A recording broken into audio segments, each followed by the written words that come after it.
professionnel de santé. Aujourd'hui et dans cette vidéo, je vais vous présenter et vous expliquer les différents avantages et inconvénients de tous les produits d'investissement qui existent pour le musulman en France. L'objectif à travers cette vidéo, c'est aussi de vous faire un inventaire des possibilités qui sont à votre disposition et dans lesquelles vous pouvez investir. Bien entendu, toutes ces possibilités-là vont être conditionnées par des montants spécifiques si vous voulez pouvoir y accéder. Tous les produits d'investissement que je vais vous citer là ne sont pas accessibles à n'importe quel montant. Mais ça, vous vous en doutez. Et même, j'ai envie de vous dire, tant mieux. Parce que ça vous permettra d'investir sur des classes d'actifs qui vous correspondent. Dans ces classes d'actifs qui existent, on a plusieurs types. On va avoir des classes d'actifs qui vont être très liquides et d'autres moins. Quand on parle de liquidité, on parle de classes d'actifs qui vont pouvoir être achetées et vendues très facilement. Je vous vulgarise. C'est-à-dire que des actions, par exemple, c'est un produit d'investissement, c'est une classe d'actifs qui est très liquide comparée à de l'immobilier, par exemple. Ou bien comparé à de la SCPI, ou bien de la start-up. Et cette liquidité-là, vous devez aussi la prendre en compte dans vos choix d'investissement. On commence avec le produit d'investissement préféré des Français, entre guillemets, mais préféré parce que c'est le produit d'investissement qui indirectement est le plus exploité. Et donc, bien entendu, vous vous en doutez pour ceux qui s'y connaissent un petit peu avec le monde de l'investissement, on va parler des actions et des ETF. Une action, c'est une part d'une entreprise. Quand on parle d'action, on parle surtout des entreprises qui vont être cotées en bourse, comme les entreprises du CAC 40, comme les entreprises du S&P 500, et de nombreuses entreprises dans lesquelles vous allez pouvoir acheter une part et percevoir ou non du dividende. Ça, vous pouvez le faire à travers de nombreux brokers comme Trade Republic, etc. Il y a beaucoup de choses qui nous sont proposées, nous, ici en France. Et en fait, pourquoi est-ce que je vous dis que c'est la classe d'actifs qui est la plus exploitée par les Français? Parce que en France, le produit d'investissement préféré, c'est l'assurance vie. Et en fait, une assurance vie, plus simplement, c'est une enveloppe fiscale dans laquelle on va aller retrouver différents actifs. Et en règle générale, dans ces actifs, on va aller retrouver des actions d'entreprises cotées ou non cotées. On peut aller retrouver des ETF. On peut aussi retrouver des placements monétaires avec un taux d'intérêt, donc c'est du riba. Je ne rentre pas dans le détail parce que nous, on n'a pas le droit d'exploiter ce genre de produit, mais c'est pour que vous compreniez c'est quoi une assurance vie plus simplement. Et donc, les actions, c'est simple. Vous allez pouvoir en acheter, vous allez pouvoir mettre ça dans un PEA, un plan épargne action, mettre ça dans un PER. Il y a beaucoup d'enveloppes fiscales qui vont vous permettre à vous, en tant qu'investisseur, d'optimiser fiscalement vos placements en actions et donc de bénéficier de différents avantages. Celui du PER n'est pas le même que celui du PEA. On a aussi le PEA PME. On a plein de termes comme ça un petit peu techniques que je vous laisserai prendre le temps de vous renseigner pour que vous compreniez un petit peu quels sont les outils mis à notre disposition, à nous en tant que musulmans, afin de pouvoir investir dans ces produits. Bien sûr, le fait de pouvoir investir dans ces produits-là ne doit pas être le seul aspect que vous devez vérifier. Le deuxième aspect, et si ce n'est le plus important, ça va être l'aspect de la licéité des produits. Parce qu'on ne peut pas investir dans n'importe quelle action. Pourquoi? C'est très simple. Quand vous achetez une action, vous achetez une part de cette entreprise. Et si par exemple l'entreprise a une activité qui est illicite, vous n'avez pas le droit de leur donner votre argent et de récupérer des parts de cette entreprise, ce qui est logique. Vous ne pouvez pas supporter d'une manière ou d'une autre une personne ou une institution qui, elle, accomplit un acte qui lui est illicite. Par exemple, une entreprise qui vend de l'alcool, vous ne pouvez pas acheter des parts de cette entreprise. Une entreprise qui vend du porc, vous ne pouvez pas aller acheter une part de cette entreprise, ce qui est logique en soi. Mais bien entendu, il y a différents critères. Vous vous en doutez, vous ne pourrez pas aller regarder tous les critères et en tout cas aller confirmer tous les critères des entreprises vous-même, sauf si vous avez des connaissances en finance d'entreprise qui sont très poussées. Et donc, on a des alternatives qui vont nous permettre de répondre à ce besoin-là et donc de savoir assez rapidement quelles sont les actions d'entreprise qui sont licites ou non et dans lesquelles on peut investir. Je vais vous mettre bien entendu tous les outils en description, mais un des outils que vous pouvez utiliser, c'est Moussafa. Moussafa, c'est un outil qui va vous permettre de savoir quel est le statut d'une entreprise vis-à-vis de la licéité. Et vous avez aussi un degré de conformité allant de 1 à 5 étoiles. Je ne vais pas rentrer en détail, à titre personnel, je n'ai pas les connaissances pour commenter le travail qui est effectué. Mais en tout cas, de nos jours, c'est l'une des applications qui est le plus utilisée et qui est le mieux faite pour l'investisseur musulman en France. Ensuite, la deuxième classe d'actifs, et c'est celle que je préfère, ça va, ça va être les crypto-monnaies. Les crypto-monnaies, bien entendu, ne sont pas le placement préféré des Français, ni même des musulmans de règle générale, pour diverses raisons. Et l'une de ces raisons principales, c'est celle de la licéité. Le positionnement des savants sur les crypto-monnaies est encore assez flou. On a des savants qui se positionnent pour dire que oui, c'est licite, d'autres qui se positionnent au contraire pour dire que non, c'est illicite, on ne peut pas investir dans ces produits-là. Et on a des savants qui vont être qui vont être entre les deux, qui vont dire oui, c'est licite sous certaines conditions. Et en fait, ce qu'on va essayer d'aller chercher, ça va être quelle est l'utilité du projet. Est-ce que ça finance quelque chose? Est-ce que ça finance une technologie qui est el haram? Est-ce qu'on peut investir dedans? Après, ça nécessite encore un certain niveau de connaissance et d'autonomie. Pourquoi? Parce qu'on n'a pas encore de screener. Donc, comme je vous disais précédemment avec Moussafa sur les actions, on n'a pas de screener qui va nous dire quelles cryptos vont être halal ou pas, à quel moment, quel est son degré de conformité, toutes ces choses-là. C'est un monde qui est un peu plus complexe, mais lorsque vous vous y connaissez, vous pouvez aller chercher des crypto-monnaies, des projets qui eux vont être licites et dans lesquels vous pouvez investir. Les crypto-monnaies, bien entendu, restent une classe d'actifs qui est très risquée, mais dans laquelle vous pouvez gagner beaucoup d'argent. Quand je dis beaucoup d'argent, c'est faire des gains sur un mois à 15-20%. C'est possible. Faire des gains en l'espace de quelques semaines, pareil, à 15-20%. C'est des choses qui sont possibles, qui existent, mais à contrario, c'est aussi des grosses pertes que vous pouvez subir. Et c'est des pertes qui, si vous n'êtes pas formé, ça va vous faire très mal et vous restez dans la tête et dans le cœur pendant très longtemps. C'est pour ça que sur les crypto-monnaies, vous devez être vigilant et dans un premier temps, vous renseigner sur le statut de la licéité ou non des différents projets dans lesquels vous investissez et aussi surtout votre cœur. Est-ce que votre cœur est à l'aise avec ce placement ou non? Et en fonction de ça, vous allez aller choisir si oui ou non vous investissez dedans. Ensuite, le troisième produit d'investissement qui existe, ça va être l'immobilier. L'immobilier en direct. C'est très intéressant. À titre personnel, c'est pas du tout un placement que je recommande, c'est pas du tout un placement que j'apprécie, mais c'est pas pour rien. C'est parce qu'en France, le marché de l'immobilier, l'investissement immobilier est optimisé pour les personnes qui vont aller lever de la dette. Pour la personne qui va aller à la banque, signer un prêt bancaire à X% d'intérêt, ces gens-là peuvent gagner beaucoup d'argent en faisant de l'immobilier. Mais nous, en tant que musulmans, on ne peut pas exploiter ce genre d'outils. On n'a pas le droit de passer par la banque pour aller signer un prêt à riba. Et donc, de ce fait, c'est pas du tout un placement que je vais recommander, en tout cas ici en France. Après, à l'étranger, vous pouvez aller chercher des prix qui sont beaucoup moins chers, beaucoup plus intéressants, aller chercher de la plus-value sur la revente, vous associer avec plusieurs frères, etc. C'est des choses qui peuvent être possibles. Mais en France, fiscalement, c'est pas intéressant de faire de l'immobilier en fonds propres. Vraiment, c'est pas intéressant, je ne le recommande pas. Si par contre vous avez beaucoup d'argent et vous voulez mettre une partie de votre capital dans de l'immobilier, ouais, ça peut être intéressant. Ça peut être intéressant de prendre 10-15% de votre capital, le mettre en fonds propres. Je sais pas, vous avez 1 million, 2 millions, vous voulez les placer, vous allez mettre 150 000 euros, 200 000 euros dans de l'immo pour en avoir un petit peu. C'est toujours intéressant. Mais la majorité de la communauté n'est pas capable de faire ce genre de choses, ou en tout cas d'investir des sommes pareilles. Du coup, c'est pas un investissement que je recommande. Surtout que si vous êtes en fonds propres, cet investissement-là peut être pertinent, mais uniquement à partir du moment où vous avez du volume. Vous avez vraiment du volume. Et après, il y a encore une seconde strate de réflexion, c'est si vous faites ça en tant que marchand de biens, vous achetez, vous revendez, ou bien vous faites de l'investissement locatif. Là encore, c'est un autre niveau, même sur la réglementation. En fait, ça va vous demander beaucoup d'investissement. Beaucoup d'investissement pour faire fructifier cet argent.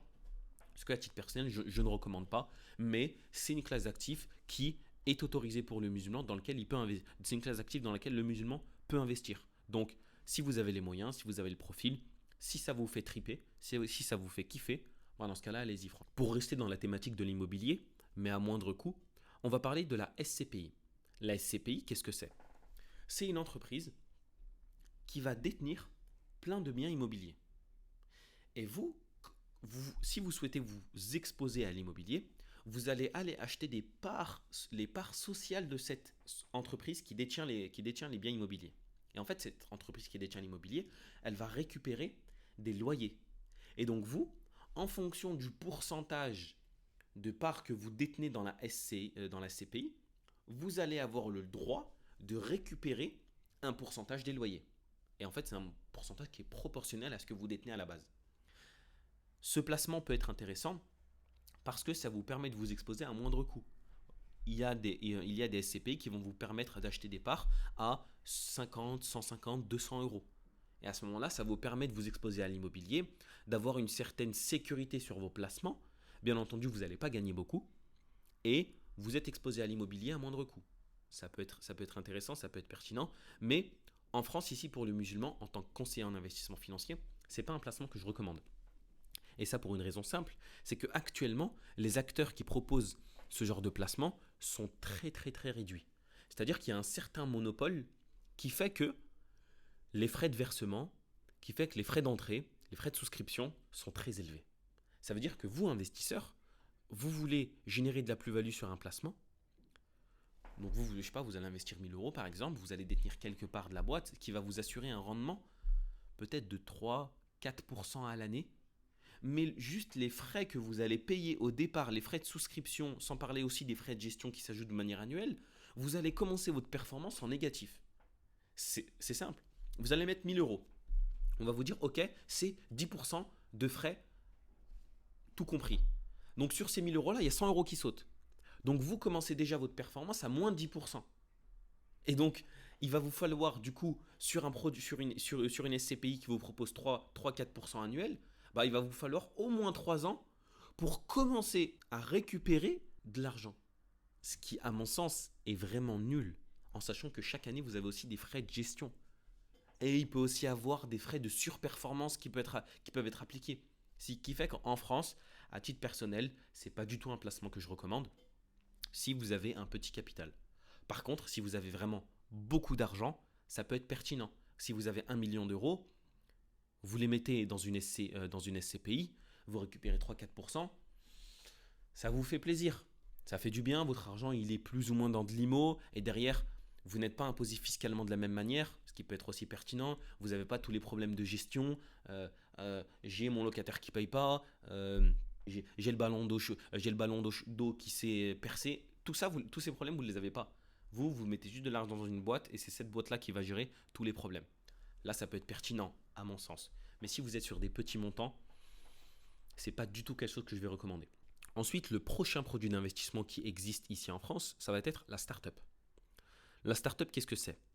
C'est du private equity. Donc en fait, vous allez détenir des parts d'une entreprise qui peut disparaître, qui peut faire faillite en l'espace de 3 ans, en l'espace de 5 ans, qui peut même faire faillite au bout d'1 an. Et de ce fait, c'est un placement qui certes est très risqué, mais c'est un placement qui, s'il est optimisé, peut vous permettre de faire x10, x20, x100 sur un investissement. Donc je vous donne un exemple, vous avez 10 000 euros.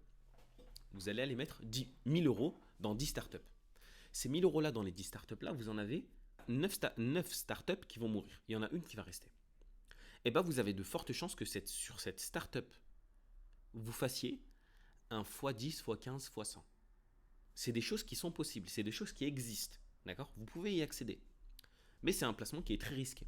C'est-à-dire que pour les profils, par exemple, qui ont 10, 15, 20, 30, qui ont plusieurs dizaines de milliers d'euros et qui arrivent à un âge assez avancé, à l'âge de la retraite par exemple, c'est pas du tout un placement que je recommanderais.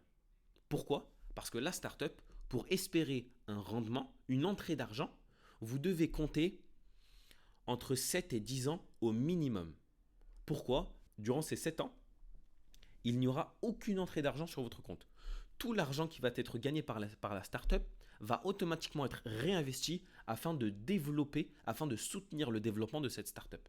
Ça veut dire que ce placement-là, vous l'oubliez pendant 7-8 ans. Et d'ici 7-8 ans, il se peut que votre argent, vous l'ayez perdu. Parce que toutes les startups dans lesquelles vous avez investi ont fait faillite. C'est quelque chose qui peut arriver, mais l'objectif de cette vidéo, c'est de vous présenter tous les produits d'investissement qui existent en France pour le musulman. Si vous avez 100 000 euros à investir, ça peut être pertinent de prendre 10 000 euros et les mettre dans 10 startups. Personnellement, c'est ce que je ferais. Ça peut vraiment être intéressant. Après, voilà, pareil, vous allez apprendre à investir dans les startups, vous allez vous renseigner. Est-ce que le marché il est pertinent? Est-ce qu'il peut y avoir de l'attraction? Est-ce que les fondateurs sont sérieux, sont solides? Est-ce que le business plan est carré? Tout ça, vous allez aller checker et ça va vous permettre de choisir vos placements et peut-être espérer une plus-value, un rendement qui est intéressant. Un point important aussi de la startup, c'est que en grande partie, les gens vont investir dans la startup parce que c'est sexy, c'est stylé. C'est stylé de dire, moi j'ai investi dans une startup qui a pour objectif de détrôner les centrales nucléaires. Je dis une connerie. D'investir dans une startup qui est une nanotechnologie qui veut régler, qui veut guérir le cancer. C'est stylé en fait. Et du coup, il faut être très vigilant sur ces investissements. Il y a beaucoup de fondateurs de startups qui sont très bons pour pitcher, mais qui sont vraiment nuls pour gagner de l'argent. Qui sont vraiment nuls pour faire de l'argent avec une idée. Ils vont être bons pour aller lever des fonds. Ils vont vous parler, vous allez dire mais c'est le boss du siècle, mais derrière son projet, il va capote, ou en tout cas son projet, il y a 95% de chances qu'il capote, mais pas parce que c'est pas parce que c'est la startup, parce qu'il a été nul. Donc vous devez être très vigilant sur cet aspect-là. Toujours en lien avec la startup, on a un autre placement qui existe et qui peut être pertinent pour nous en tant que musulmans, et en tout cas c'est l'objectif de mon club d'investissement Jazak Invest, ça va être de faire de l'investissement en private equity. Qu'est-ce que ça signifie?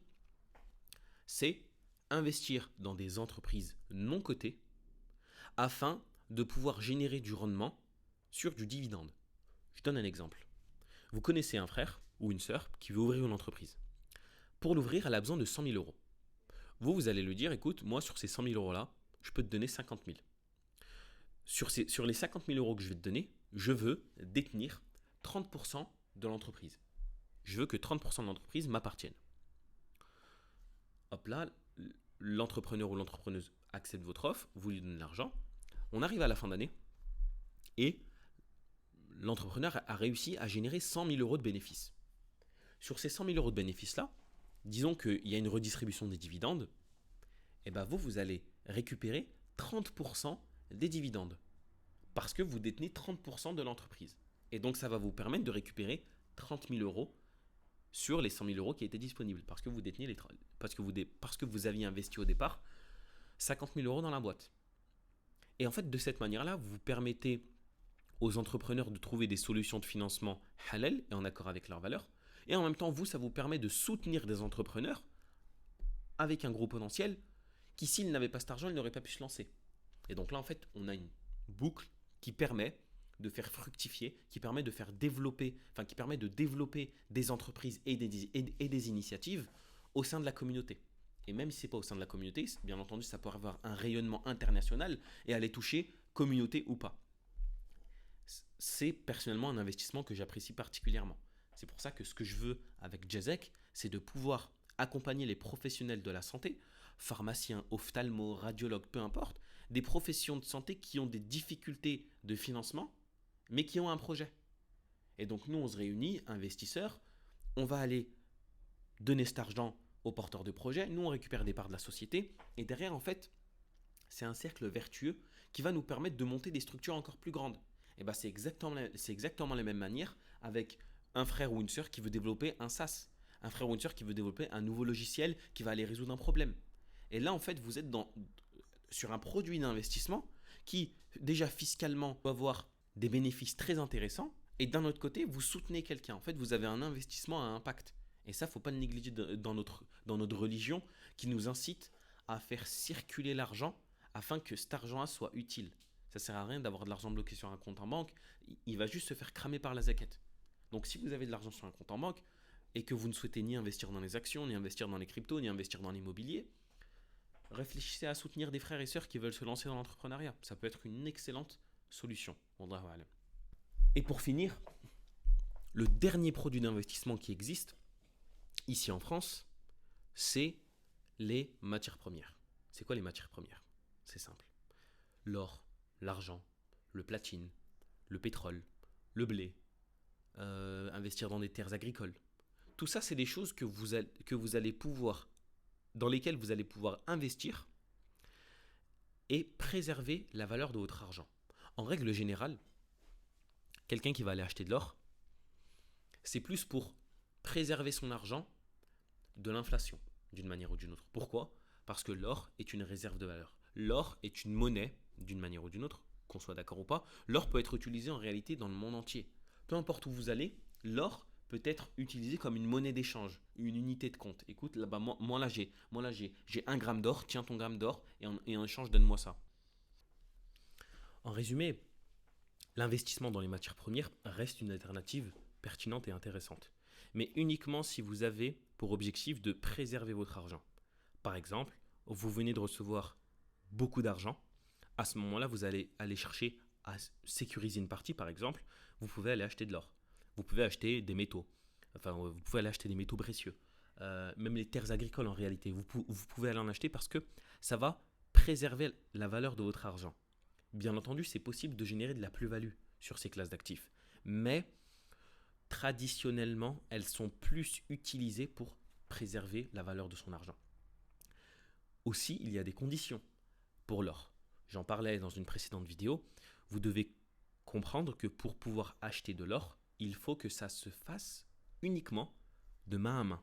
Par exemple, vous avez 10 000 euros, vous voulez acheter de l'or, vous allez dans une boutique ou bien vous l'achetez sur Internet et vous le faites livrer à la maison. Vous devez l'avoir de manière physique. Bien entendu, il existe quelques alternatives, quelques entreprises qui vont vous proposer d'acheter cet or-là et de le stocker pour vous. Ça aussi, ce sont des alternatives possibles. Mais il faut vérifier qu'il y a un sharia board qui va aller attester de la licéité dans un premier temps et de la mise en place pratique de ce qui a été promis.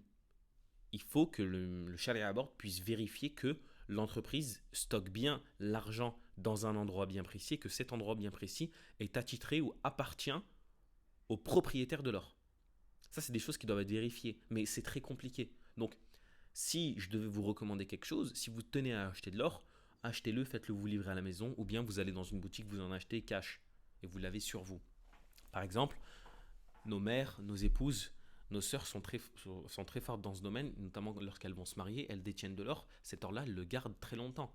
Et si elles ont un problème, X ou Y, le père qui décède, le mari qui décède, ou peu importe, ça va être facile de prendre cet or-là, d'aller le vendre pour récupérer de l'argent. Parce que malgré tout, ça reste assez liquide. Pour les personnes qui achètent de l'or sur les marchés financiers, sachez que c'est illicite. Pourquoi? Parce que ce que vous achetez, en fait, c'est un titre financier. Et en islam, on ne peut pas acheter un titre financier d'une matière première. Si vous l'achetez en physique, vous la détenez à un endroit, soit proche de vous, soit loin de chez vous, mais dans tous les cas, il faut qu'il y ait un déplacement de cette marchandise d'un point A à un point B et que ce point B-là vous appartienne.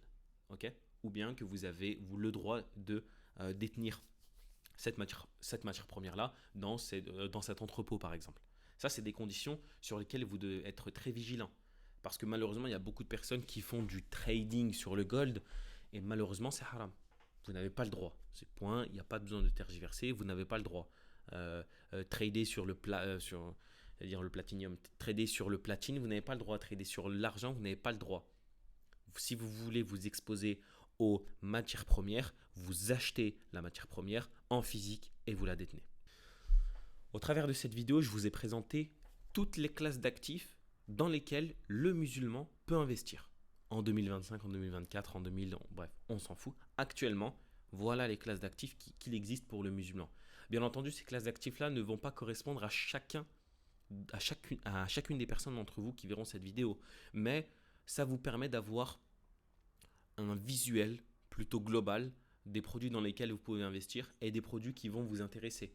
Il se peut que certains d'entre vous vont préférer l'immobilier. Il se peut que certains d'entre vous vont préférer aller acheter de l'or. En fait, tout ça, vous devez prendre la décision en fonction de votre réalité actuelle, en fonction de là où est-ce que vous en êtes dans votre vie, en fonction de l'argent que vous avez, en fonction de si vous êtes marié ou pas, etc., etc. Mais tout ça, soit vous le faites vous-même, soit vous le faites avec un conseiller en investissement financier, un conseiller en gestion de patrimoine qui va pouvoir vous accompagner sur la démarche. J'espère que cette vidéo vous aura plu. J'espère qu'elle aura été très complète et qu'elle vous sera utile, Inch'Allah. Je vous dis à très bientôt pour une nouvelle vidéo. Salam alaikum.